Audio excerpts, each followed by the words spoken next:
Hey folks, Don here from UploadVR, and welcome back to another VR Sideload, where we talk about how people are spending their time in VR headsets.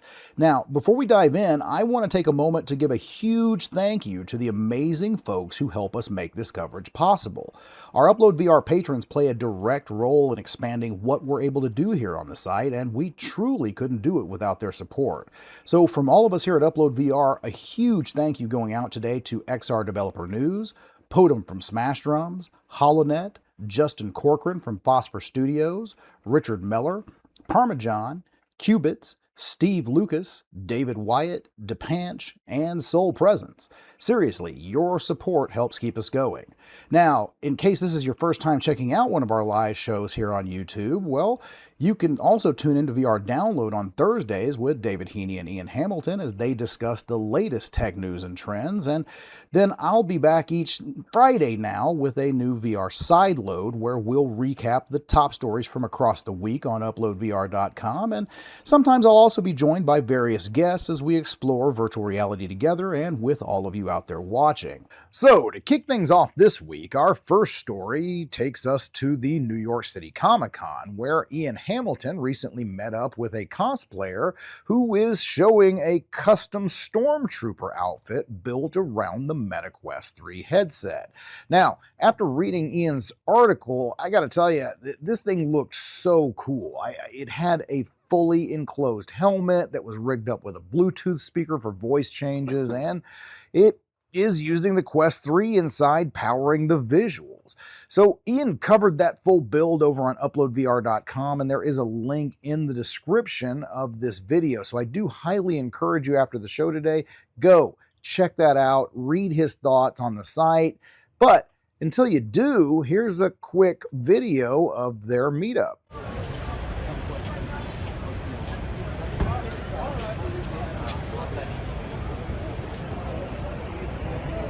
2 to 3 hours every night for the past week and a half just crunching to get it done in time. A lot of it has been just getting the finish just right. Up top here. I've got kids at home, so I can't really spray paint. So a lot of it has been, acrylic paint and sanding it down, painting it down, sanding it down, sealing it, make sure the rain doesn't make everything run. So I'm here as basically a VR trooper. It's a modified version of a Stormtrooper. Basically, the different variants that they have for Stormtroopers. Just have like basically a top piece right here.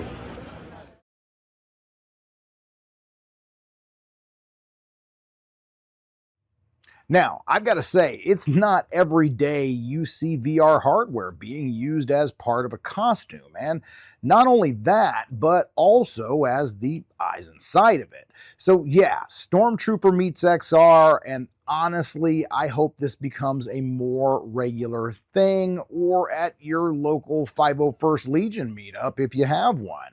I mean, just imagine an entire convention floor of people with Quest 3s inside, Mandalorian helmets, or other cool sci-fi characters that wear headgear. Right? We could have like the big screen beyond Geordie LaForge going on, So either way, this guy shows that we're getting close. Shifting gears to a highly anticipated big game release that happened this week, Henry Stockdale brought us his full review of Reach. Now, this is a heavily cinematic single-player VR action-adventure game from veteran studio In Dreams that's been making the waves for how ambitious it is on Quest, yet launching so flawed for PC VR. I, just like many others, still can't get the game to run on Steam, but after what I experienced on the mobile release, I am impressed, and there is no doubt that this one is punching way above its weight limit in a few key areas. Now, it's got full voice acting, dramatic set pieces, and some highly polished environmental storytelling. Henry also notes in his review that one of the things that stood out to him was how well the pacing balanced with the puzzle solving and the action. And I have to agree 110%. You've got these quiet, tense exploration sections that feel almost like classic PC adventure games with very moody and atmospheric undertones. And then suddenly you're in a massive standoff with heavily armed enemies, ducking behind cover, pulling off slow motion headshots.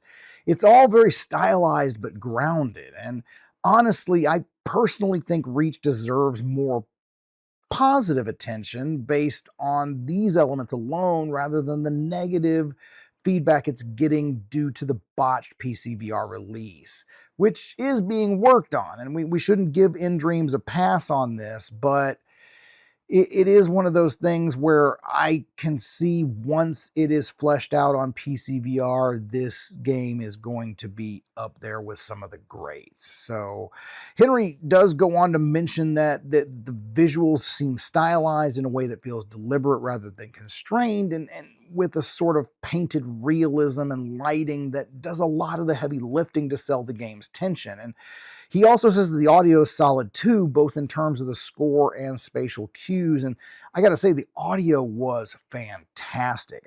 So wrapping things up, Henry mentions that the only place where Reach might lose a few people is in the lack of replayability. It is a single player narrative first-person adventure. So, once you're done, you're probably done. But that's okay. Not every game out there has to be a sandbox. Sometimes it is refreshing to just play through a solid narrative while enjoying the ride and then walk away satisfied. Okay, so now it's time to turn to a fascinating community story from VRChat, where people are literally turning themselves into birds. Ian Hamilton reports that some players using the eye-tracked capabilities of the Quest Pro are building Avian avatars, some even with fully animated wings and facial expressions. So one of the creators that was featured in Ian's article talked about how this all stemmed from their childhood daydreams, giving them the idea of being a creature instead of just playing as one. And with the tools in VRChat now, they're actually able to make that daydream a virtual reality. So the result is wild. We're talking animated wings that track your hand movements, beaks that open and close with your mouth, and feathers that ruffle with motion. If you've still got a Quest Pro in your collection, you can literally watch someone's eyes dart around from inside a bird avatar. It's a reminder that embodiment isn't just limited to humanoid forms, and that's something we should be talking about more. There's a real artistic expression happening here, and it's all user-driven. So if you know of any other cool experiments in VR embodiment, we would love to hear about those. So be sure to leave a comment on the video here, or better yet, head over to UploadVR.com after the show and drop a comment on the article directly by becoming a member. Now to our second big game release this week, our freelancer Elijah Beam brings us his take on a darker experience in his review of Memoreum. This is the first original game from Patient 8, the team best known for its Bioshock-themed Half-Life Alyx mod. This time, instead of another mod, though, they've gone all in and they're bringing us a full-scale VR release that's going to deliver a 7 to 10 hour sci-fi horror shooter that, as Elijah calls it, is ambitious but uneven. The premise fits right into the classic space horror genre. So humanity's final colony ship, the UCT Century Dawn, has escaped a dying Earth only to encounter an alien parasite called the Ichor. Elijah says that Patient 8 aimed high with Memoreum and in many ways succeeded. The Quest 3 version shines thanks to striking art direction and solid performance. Corridors flicker with red emergency lights, machinery creaks in the distance, and that unsettling mix of the paranormal gives Memoreum a distinct identity. Still, Memoreum is a mixed bag, with Elijah describing it as almost equal parts endearing and rough. Weapons feel fantastic, but balance issues are uneven, and enemy AI makes combat feel repetitive. You'll encounter everything from mutated horrors to human soldiers, yet most of the fights end in the same way. They're all just a bit too quick, efficient, and kind of easy to get through once you find the right weapon loadout. According to the review, a late in the game twist misses the mark, and the narrative sometimes slips from gripping to head scratching in some sections. Despite that, he says that it's not hard to appreciate the ambition Patient 8 games brought to the table, but the campaign's scope, complete with collectibles, perks, and multiple difficulties, feels like something you'd expect from a mid-2000 console game rather than a new VR studio's first effort. Elijah's biggest praise goes to the tactile VR mechanics. He mentions that parts of the game where you're simulating cutting through locks, unbolting panels, and recalibrating ship systems using your wrist tools. Those moments, he says, are where Memoreum truly comes to life, and it's these kinds of small, hands-on interactions that make VR so effective at selling the tension. There are, of course, still some rough edges and bugs at launch, including checkpoint quirks and bad ammo resets, and also some objectives that are poorly marked, forcing trial and error in dimly lit rooms. However, Elijah emphasizes that these issues don't diminish the experience, rather they underscore the project's ambitious nature as a small independent team striving for recognition. In his final verdict, Elijah calls Memoreum ambitious but imperfect, and that's about as fair as it gets. From the hour or so that I've played of the game, it's not the scariest or the most polished VR horror out there, but when it clicks and the lighting and the audio and the atmosphere align, it's been really immersive and sometimes a bit unnerving. So it's probably going to engage fans of games like Dead Space and Fear. I mean, if you love those games, you're going to feel right at home here. So Memoreum is available now on Quest 3 with Steam VR and PSVR 2 releases planning for 2025. You can read our full coverage over at UploadVR.com.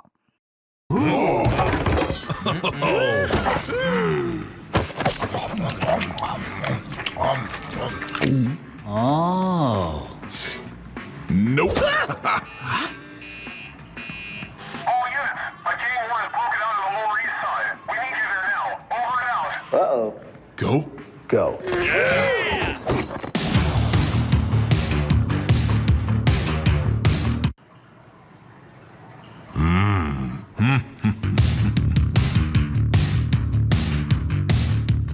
Okay, next up we have another story from Ian Hamilton this week telling us all about his hands-on look at Teenage Mutant Ninja Turtles Empire City. So in this one, it looks like you get to hang out with the turtles in their sewer lair, and it doesn't look like it's all about fast-paced combat or arcade styling. It looks more to be a chill hangout app, complete with interactive props, animated characters, and multiplayer. So Ian mentions that the level of detail in the environment was impressive, and that you get to walk around the lair where you can see yourself as a turtle in the mirror, shoot hoops with Donatello, or simply just sit on the couch and watch the turtles argue about pizza toppings. Honestly, after reading the article, it sounds fun and weirdly nostalgic, and from what I've seen and read so far, Empire City looks like it's going to be great. So if you've ever wanted to just vibe out with those iconic heroes on a half shell, well, now you can. We'll be bringing you more coverage of this one leading up to its launch, and once it does launch next year, a full review, of course. So stay tuned and keep your eyes on UploadVR.com for more turtle-powered news. Okay, so our final story this week takes us into space. So I posted an article about one of my personal favorite indie projects, Solara One, and it just got an update last week that expands the space station hub, bringing in some really cool new features. So as you enter the space station, there's now an elevator that can take you either up or down. I mean, we're in 0G here, so I'm not really sure. But either way, if you press the button, you get to visit a detailed stateroom, and it feels like something right out of a sci-fi epic. Beyond that, there's a second level that leads down to an area that looked almost like the holodeck from Star Trek, with a simple sign that just marks coming soon and mentions an unfinished arboretum. So I'm definitely looking forward to coming back when that's done to check it out. Now, one of my favorite additions, though, is the interactive synthesizer that's mounted right in front of this big panoramic window in the stateroom. And I'm going to be honest, I lost track of time the first time I tried it. There's almost something meditative about watching the stars drift by while you're composing tunes. It's moments like this that make Solara One stand out. And here's the thing, it's not a game about colonizing planets or shooting aliens. It's about inhabiting the world that the developer lovingly gave us and finding this sense of peace through deep thought and contemplation in a very personal way. So to close out the show today, for this week's Developer Spotlight, we'll be checking out the update to Solara One with its creator, Aaron Cryderman. So let's roll that video and take a look, and I'll see you next week. Hi, I'm Aaron Cryderman, creator and solo developer of Solara One. I've always been fascinated with astronomy and the scale of the universe. By space, light, and immersion, virtual reality became the perfect way to bring that feeling to life for me. I'm a guy who loves living life to its fullest and embracing the awe and wonder of the universe. It's such a giant place out there. When I played my first VR experience on Meta Quest, it was about 5 years ago, I was really impressed with it. I mean, the resolution was a bit limiting, but overall, it really just kind of gave you this sense of being in another place. And I realized VR would allow me to merge my technical skills, my programming, with my creative skills and my artistic skills. So I started Solara One to capture that feeling of awe floating in orbit, the calm, the beauty, the scale of the universe. I've been developing Solara One solo for over 3 years, over 7,000 hours of work so far. Every element, the lighting, the sound, physics, the atmosphere, a lot of effort goes into really trying to make everything feel as real and as immersive as possible. It's been a true labor of love for me, blending all the technical aspects with the artistry.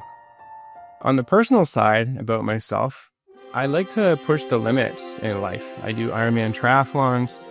I do this thing called powered paragliding, where you strap an engine on your back with a propeller and you actually fly kind of like a superhero. You use a wing, it's kind of like a skydiver's wing, only bigger. It's about 30 feet wide, and you set it all up in a field and you start this engine up and you run and you take off and you can fly anywhere you want to go.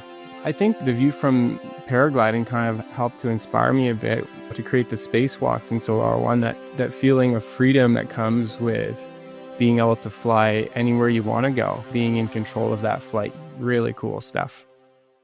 And I believe we all have unlimited potential. That's what fuels me every day to really challenge myself, like taking on this challenge of making a virtual reality experience single-handed by myself. It's a huge challenge, but it's fun to do that. I'm happiest when I'm building or creating something, especially something that can help move other people emotionally and to connect. So that's where Solara One kind of comes in, like it brings everything together. It's where engineering precision meets artistic vision. I really designed it to be immersive, cinematic, peaceful, a place where people can go just to breathe in VR.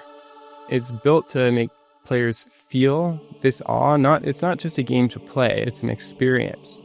It represents a technical challenge, a personal dream for me. It's kind of a reflection of life itself.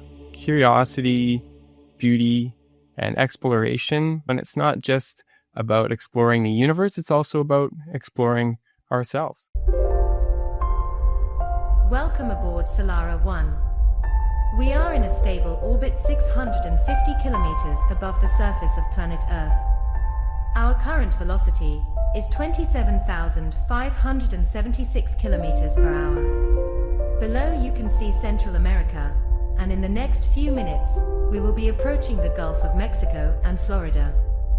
So the Cosmic Retreat update that just came out, why did I make it? Well, It was to mainly address user feedback. The top user request was people wanted to explore more of the space station. So that's what I deliver. I added a functional elevator. I added dynamic gravity to the whole space station. So that wall slider in the lounge, previously it didn't actually affect the gravity. It would affect visually, you're rotating faster, but it wasn't really adding in the real physics that would be happening where objects would be pinned to the floor due to the rotation. Now, when you slide it up and it's rotating faster, if you pick up an object and toss it in the air, instead of just floating in space, you're going to see it comes back down more due to this artificial gravity effect. And that's the whole reason space stations are designed like this in sci-fi movies, to have rings, because that's the simplest way to create artificial gravity just with basic physics, right?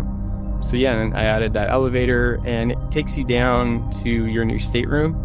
I really wanted to create a place where people could just feel at home and at ease. It's kind of like you're on a cruise ship with that quality and that style, but you're in outer space. So it's like, instead of having a balcony looking at the ocean, you've got a beautiful window where you can look out into the cosmos. And the centerpiece of it all is this musical keyboard that you can play.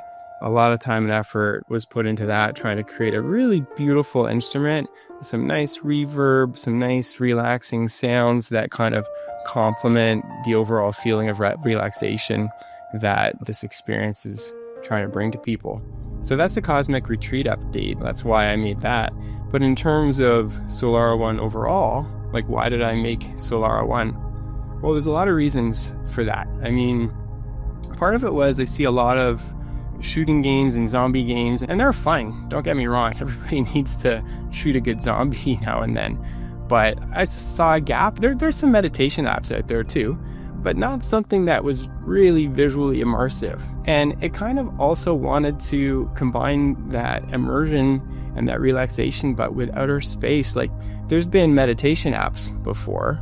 There's been outer space games before, but no one's ever brought them together at the same time. And that's what I thought I would do, is just to make a different experience. So that was the one reason. And another big reason in creating Solara One is that, to me, meditation has always felt like work. I suffer from my share of anxiety. I've done meditation classes in the past, and you've got to sign up for them. You've got to drive to them. You're kind of committed once you get there. And it's like, well, what if I could make meditation and relaxation actually fun, so it didn't feel like effort, and to have the flexibility to do it anytime in your own home? So that was a big reason for making Solara One. I think another reason for me personally is I've always wanted to go to outer space. I think flying a rocket up and going in orbit and going on spacewalks would have to be one of the coolest things you could ever do. Well, right now, it's limited to the true astronauts who dedicate their entire lives to it, or to the super rich who can afford these really expensive private space flights.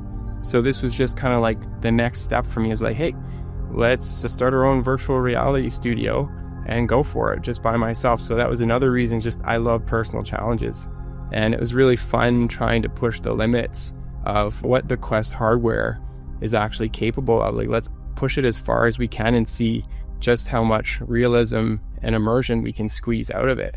So for Solara One, I was really starting from scratch. I mean, I didn't have a background in VR programming or anything like that. I had done other programming languages, but I was pretty much starting from scratch. So my research started, and I looked at all the different VR gaming platforms that were out there, because I didn't even know which VR platform I was going to build it on. And you've got to think too that you're going to spend years developing this, so you have to try to anticipate where the market's going to be a few years in the future.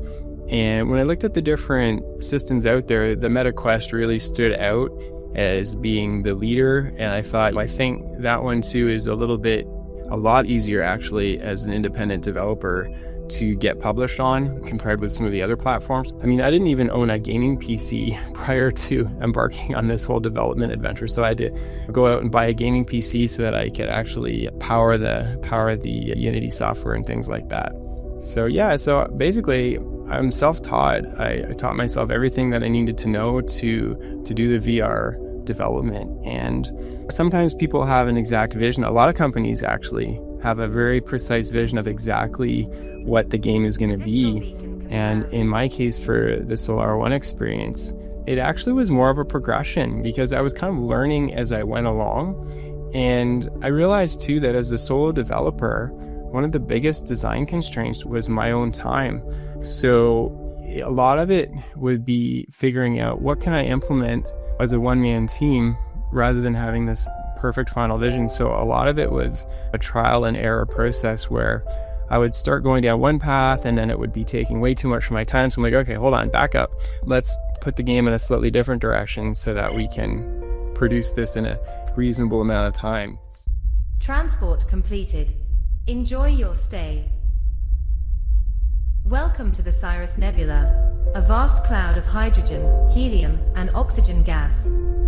Due to its gigantic size, light from the distant clouds has taken over a year to get here. Thus, as you gaze around, you are actually peering into the past. The gas clouds themselves are over 10 million years old. This makes the Cirrus Nebula a perfect place to contemplate your past and future, but most importantly to be in the present moment as you take in this breathtaking wonder of the cosmos.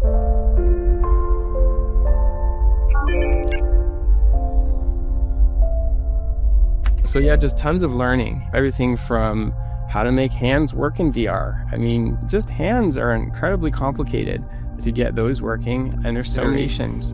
3D modeling, lighting, virtual reality controller input, haptics, spawning coroutines to run in the background. So many considerations, and even performance limitations. The Quest hardware is fairly limiting in terms of how many computations it can do. So that was another big consideration. So for me, the design focus had a couple main pieces. The biggest one was just bang for your buck. Like, as a solo developer, I really had to optimize my time. When I can, I would leverage existing assets from the Unity store. That way I don't have to build everything from scratch from first principles. Try not to go down rabbit holes. Also, for the design focus, immersion was one of the biggest factors. Like, everything ties back to immersion. I want people playing this experience to be super immersed in it, right? So it's subtle, but there's a lot of considerations that people don't realize. A really big one is actually sound design. People think it's all visual, and there's a lot of visual, but to really trick your brain into believing you're someplace else, the audio has to match up. And I see a lot of games where they don't really take into account the audio acoustics of the room or of the space that you're in. And you want that sound reverb to match up so that the sound echoes back, and that's what starts to really trick your brain into thinking you're really there. 3D sound is another big factor. You want sounds, if you close your eyes and there's a sound, you should be able to tell where it's coming from even with your eyes closed. So 3D sound, very important. And another big factor in immersion for my design is the depth of the scenes. I want people to really experience that range of depths, everything from up close to far away. So like in the jungle scene, you can see all the way out to the horizon, so you get that expansive sense of depth. In the spaceport, up in the clouds, you've got clouds all around you, and if you lean over the edge and look down, you have these massive drop-offs. So that sense of depth really adds to the immersion.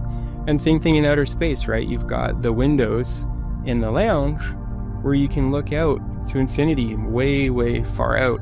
And that immersion really starts to work. Another really big design focus for Solara One was mesmerizing visuals. Everything for me comes back to one simple example, and that's when you're sitting around a campfire. And when I'm sitting around a campfire, I always have found my eyes are drawn into it, and it's mesmerizing.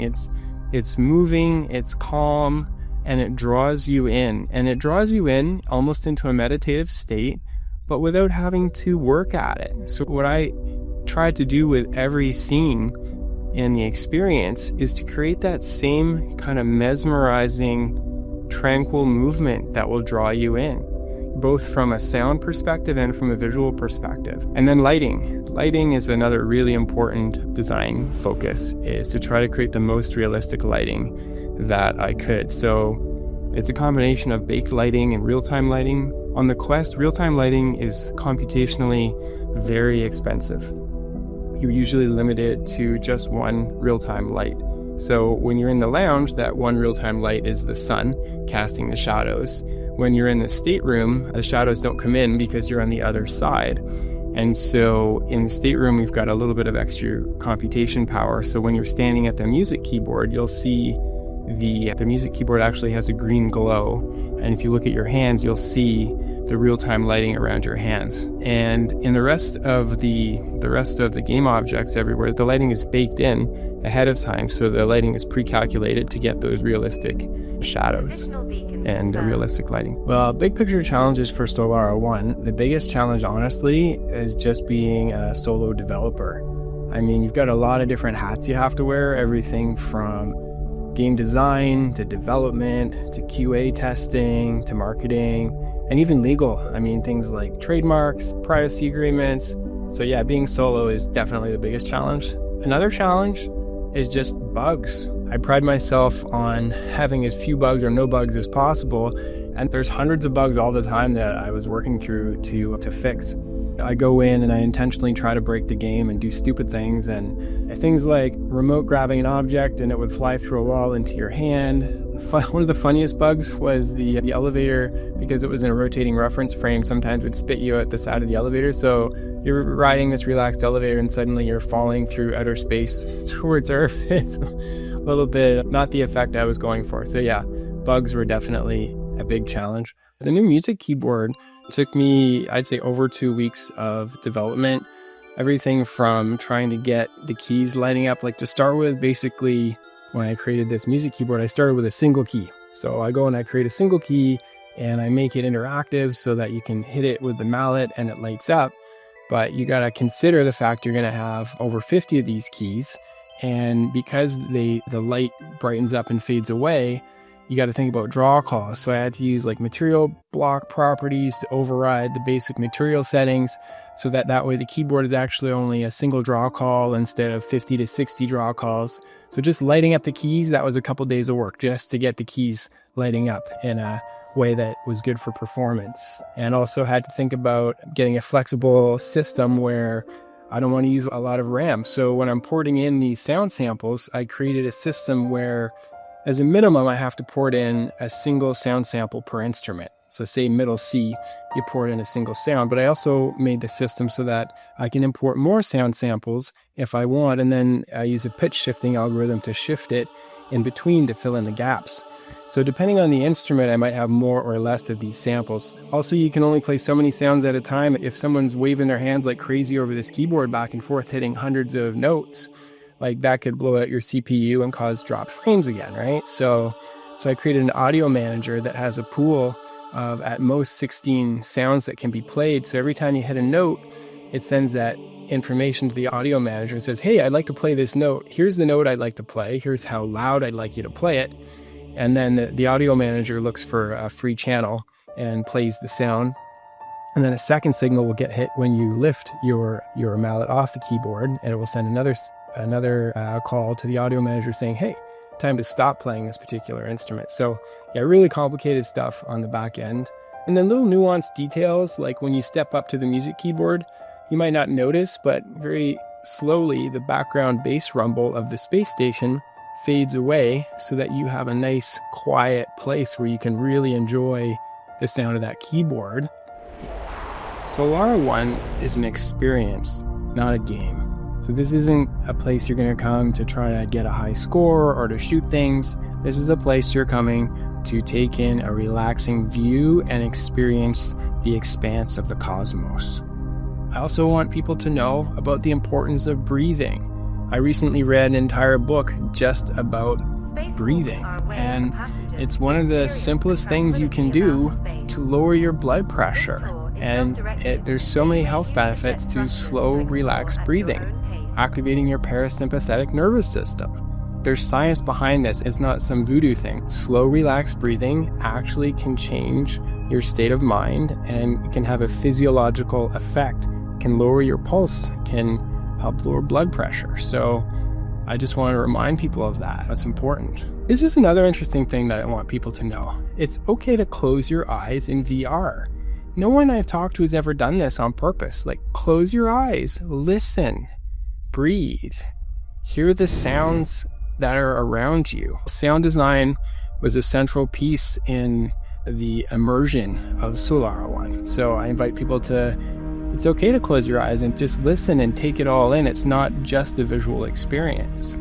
Also, I want people to know that this is about self-paced exploration. So there's no objectives, there's no deadlines, there's no series of things you have to accomplish. This is just about being present in the moment and exploring at your own pace. Pick a planet you want to go to, go there. You want to go on a spacewalk, go on a spacewalk and float around. You want to go to the Arboretum, or you want to go to your stateroom and have a nap, go for it. So really it's about exploring outer space and also exploring your inner self. And there's an effect called the overview effect that a lot of astronauts say that they feel for the first time when they're on a spacewalk and they're up there and they see the scale and the size of planet Earth, and it kind of gives you that perspective of just how small we really are on the scale of things. And some people have even reported feeling that effect playing the Solara One experience. So yeah, I invite people to contemplate your place in the universe, connect with the universe, connect with yourself, connect with how you feel, connect with your breathing, relax. And it's okay to be alone. This is a chance to get away from distractions and the stress of your phone, of the news, of your job. This is a place people can really go to get away from those things. Meditation crystal activated. Welcome to this mindfulness meditation practice. Find a comfortable position in your space, allowing yourself to settle in and prepare for a journey into the present moment. Begin by gently closing your eyes if it feels comfortable for you. Take a moment to notice the sensation of your breath as it flows in and out of your body. Feel the rise and fall of your chest, or the gentle expansion and contraction of your abdomen with each inhale and exhale. As you continue to breathe naturally, allow your awareness to rest on the sensation of the breath. Notice the coolness of the air as you inhale, filling your lungs with life-giving oxygen. So some closing thoughts. I think what makes Solara One really resonate is that it's not trying to be loud. It's about presence, immersive detail, and that emotional connection to space. It's been an amazing journey building it alone and seeing how players respond, especially when influencers or the community pick it up. The support from the VR community has been amazing, and the journey has been incredibly rewarding. Thanks for giving us your time today, and please consider becoming a member at UploadVR.com to support our work directly.